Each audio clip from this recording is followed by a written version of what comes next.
Welcome to our presentation. My name is Lisa Lorenzetti, and I'm a member of our team. I'm also an educator and researcher with the University of Calgary, Faculty of Social Work in Canada. And our presentation is Stories of Personal Transformation, Men Working for IPV Prevention and Gender Equity. We're beginning our presentation on traditional Blackfoot territory in Turtle Island. And this is the territory of the Siksika, Piikani, Kainai, Tsuut'ina, and Stoney Nakoda nations, and also the home of Métis Nation Region 3. And a reminder that our project is part of a greater effort of peace building. Assalamu alaikum. So our journey begins. We start with Canada and Pakistan. About 8-9 years ago, Men's Action Network, a community-based feminist power project, gathered women and men from 18 ethnocultural communities to talk about domestic violence. The group soon joins with the Alberta Network of Immigrant Women, which is a long-standing organization with a mandate to empower immigrant women to reach their full potential. At the same time, there was some work going on in Pakistan simultaneously.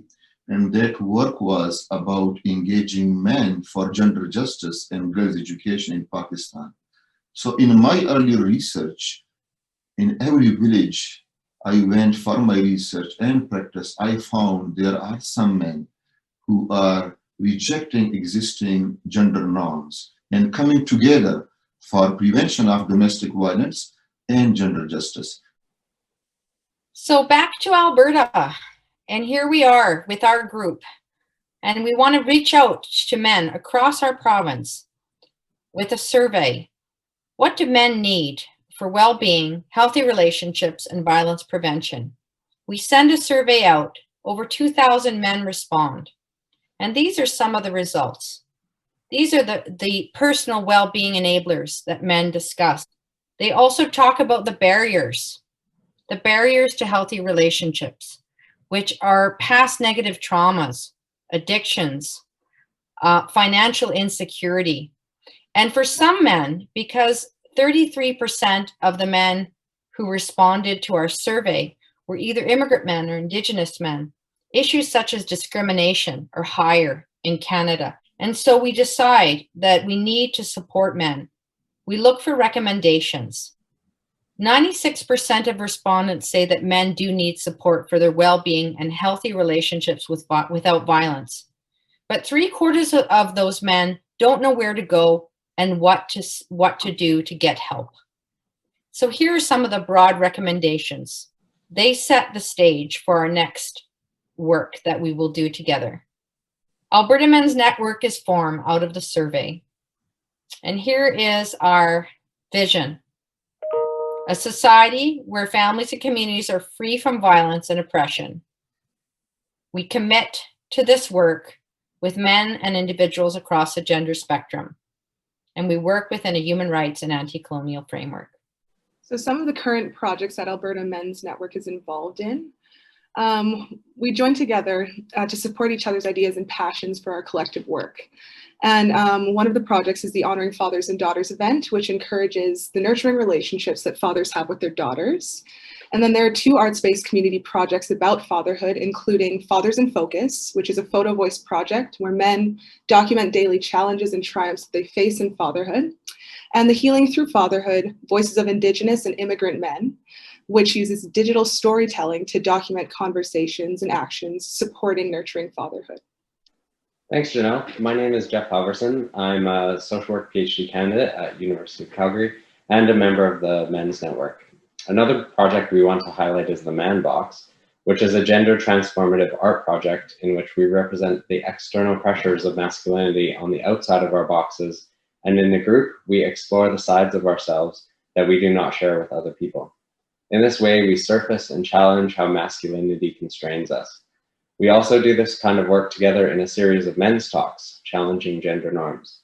And we have recently started an anti-racist book club to create a space for white accountability to build anti-racist commitments. Latino members of Alberta Men's Network have also responded to requests from the community for support specific to their culture and experiences.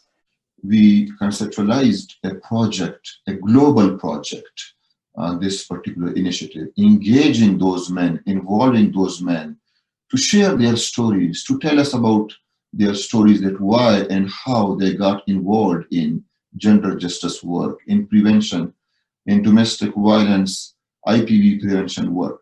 So first, we share local, regional, and cross-regional knowledge about men's involvement in IPV prevention. We want to understand men's stories through asking questions from them, learning about their stories, about their journey while working in this area, and why they are different than other men, and what were their motivation and motivation factors that could be then enhanced and shared with others.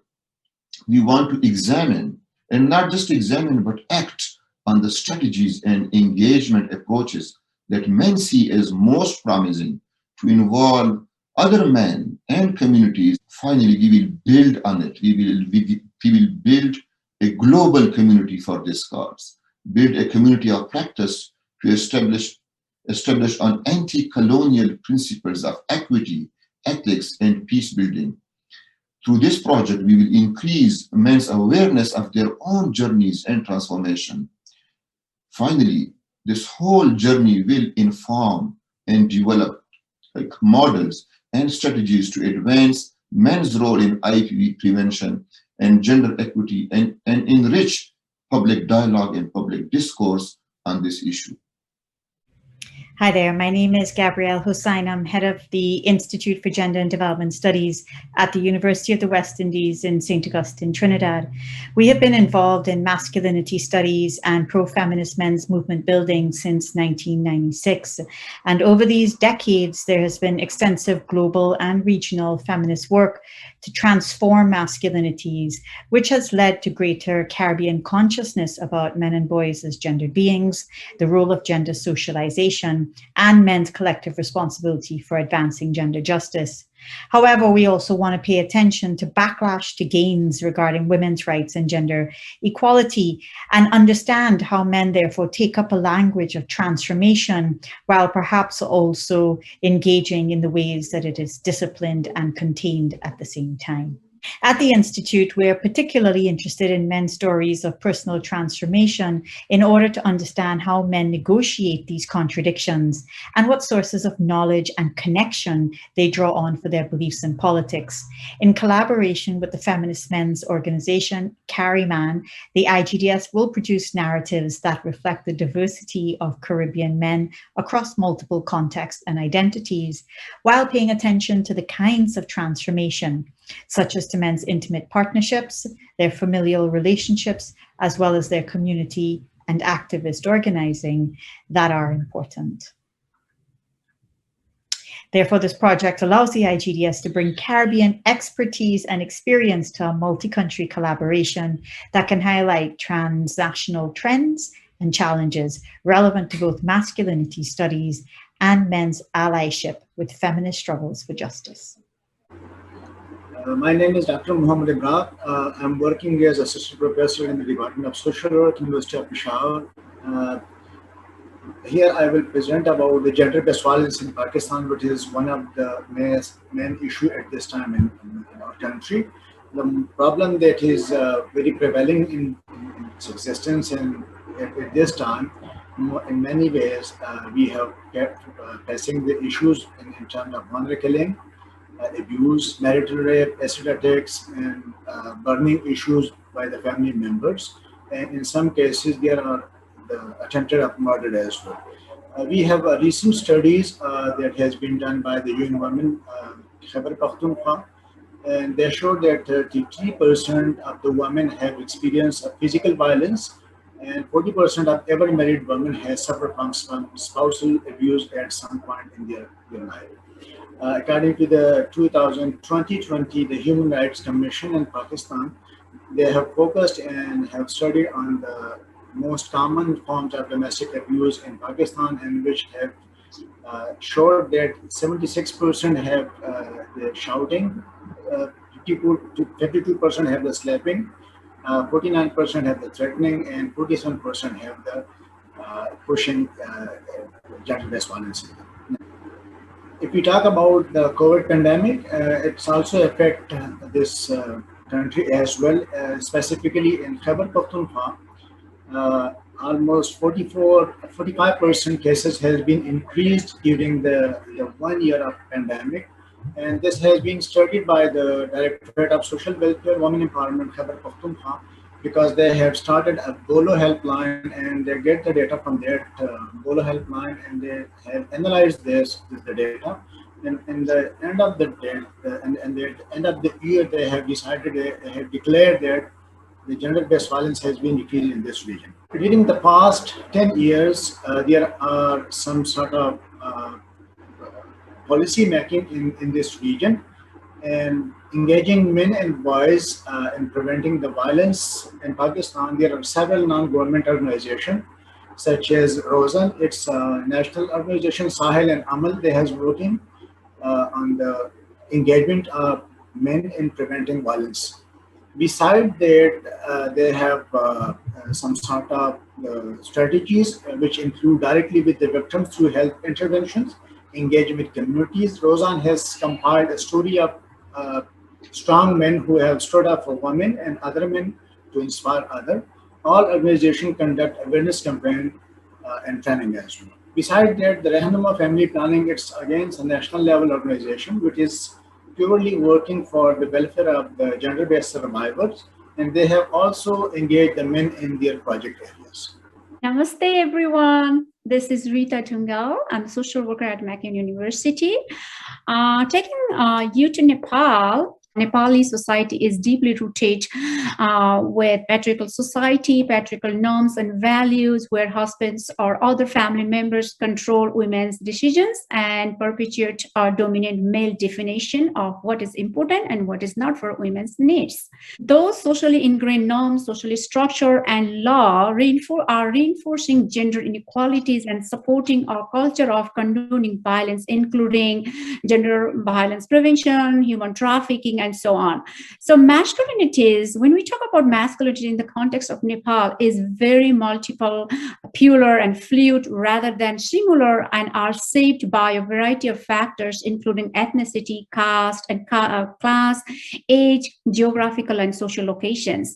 And men, mostly in Nepalese context, as community, political, and religious leaders often control access to a large variety of resources such as health and educational services, but also transportation and finances. When we're talking about gender inequality and gender injustice, however, Men Engage in Nepal was formed in 2007 with the help of United Nations that is significantly involved in community engagement and bringing people together from different sectors.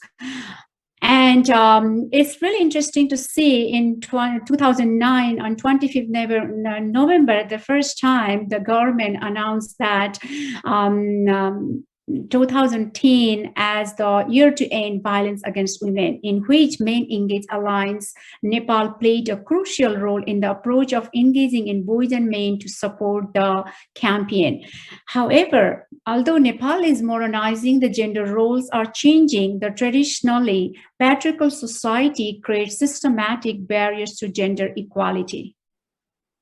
While new forms of masculinities are emerging all around the globe, in Nepal, men display gender equitable behavior by helping their spouses and partners in household chores and assisting them in rearing children. You can see in the picture. Both dominant and alternative forms of masculinities are circulating within Nepali societies.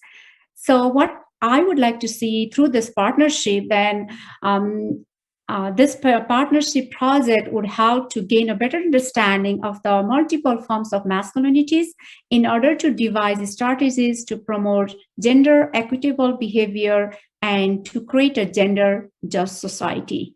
Thank you. This journey is about a precious cause, a noble cause. It's not just a research project, but a mission, a social justice movement, a conscious raising initiative with goals of reflexivity, dialogue, and transformative change. My friends, peace is a gift for our global community. but it needs to start from home to communities and the policy-making institutions. We are so excited and hopeful for this project in developing and sharing a gift of peace for our global community.